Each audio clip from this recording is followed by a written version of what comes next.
माधव नेपालको पार्टीका कार्यकर्ताहरूले विवाह अघि पनि विवाहपछि पनि श्रीमती बाहेक कोहीसँग पनि सम्बन्ध राख्न नपाउने घोषणा गर्नु माधव नेपालले।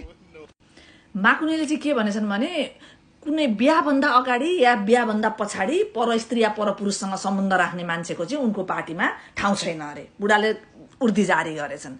अब यहाँ देशमा के भइरहेछ, कस्तो समस्या छ तिनलाई त्यसमा मतलब छैन। लाग्छ कोही मान्छे कहीँ गयो भने माकुनेलाई सोधेर जान्छन् जस्तो कुरा गरेछन् होइन। अनि त्यो त ठिकै थियो। त्यहाँ मात्रै हेर्नु न धमला क्या सिरियस भएर क्या बुरुक बोलिरहेछ, लाग्छ उनीलाई भने जस्तो होइन।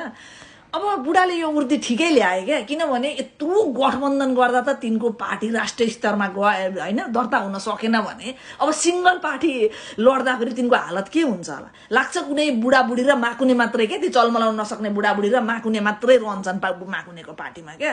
अनि उनले जुक्ति लाए क्या, अब यस्तो भन्दैपछि त मान्छे त आउँदैनन् पनि, कति मान्छे बढारिन्छन्। त्यही भएर बुढाले आफ्नो पार्टीलाई अब आनन्दले म अब यसै त बढ्दिन अगाडि भनेर यो जुक्ति लाएछन्। यो ठिक छ, बुढाको यो पार्टी यसै त कोल्याप्स हुनेवाला छ, अब यसले हामी त सकिएको नि होइन।